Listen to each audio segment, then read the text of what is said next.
The life of a computer scientist. Everything good in life starts with a tree.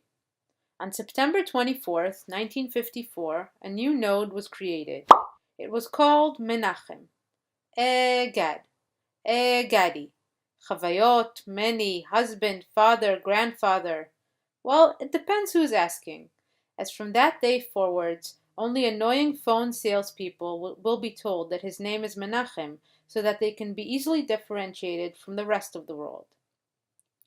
Gadi grew up surrounded by computer science. First there was machine learning, then there was multi-threading, and finally there was the matching problem. Orit came into his life at the age of 12 as a student in Miriam's ceramics class. Well, actually, it was only at the age of 17 that they met, and from that moment she was there to stay. Following 4 years in an unsuccessful attempt to carry out a denial of service attack on the Israeli Defense Forces, Gadi was finally discharged at the rank of lieutenant, promising himself to never again spend a single night in a tent or in a tank. In 1976, Gad and Orit were married. It was the same year he started his computer science studies.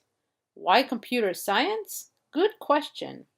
Gadi spent his BSc with his good friend Yuval in the back row.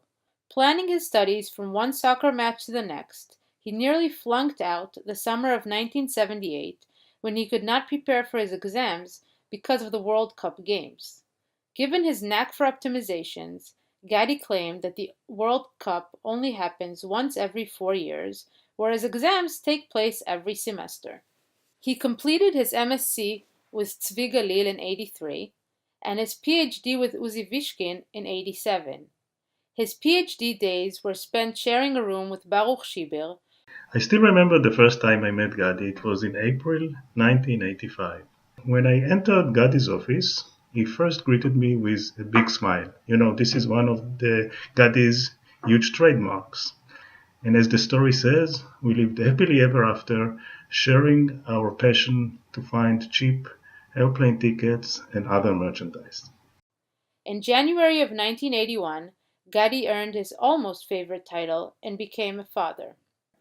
In 1985, Gadi finally contributed his share to the lowest common ancestor problem when Aviv was born. In 1987, the family moved to New York, and Gadi immediately fell in love with the Big Apple. He joined Poly, which would from then on give him sufficient reason to go to New York City whenever he pleases. In 1990, Tzlil joined the family, and now Gadi had to tackle a newly discovered NP-complete problem, raising not one, but 2 red-headed daughters. In 1995, the family returned to Israel. Gadi founded the computer science department in Haifa University and was the first department head. In 2004, he founded the Etgar program for highly gifted high school students from challenging socioeconomic backgrounds. This is probably the longest common prefix between his career and that of his father, the social worker.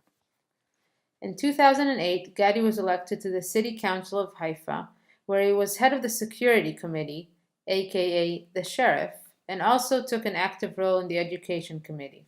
Students. Ever since Gadi became an advisor, our family has been growing exponentially. And not once has he told his kids that if they make him choose, they shouldn't be so confident that he would choose his own kids over his students. Who would continue the legacy? He tried giving Shir computer science books in high school, but with no luck. Shir chose to study physics and chemistry. Then Aviv started taking computer science in high school, but quickly realized that there were not enough girls there, so he moved to social work. Tzli started adolescence at the age of 2 and would not listen to him from then on. It seemed hopeless until Shir surprisingly switched her undergraduate major from law to computer science. Now let's see you tackle the lowest common ancestor problem. Gadi's career wouldn't be the same without his colleagues. With friends from all over the world, they are a strongly connected social network. In 2009, Gadi earned his favorite title and became a grandfather. And it is only the middle of the road, with new accomplishments and adventures constantly coming. He even completed a half marathon with his daughter-in-law about a year ago. And the moral of the story, What makes one a good computer scientist? Being smart, being creative, having good friends, and watching soccer.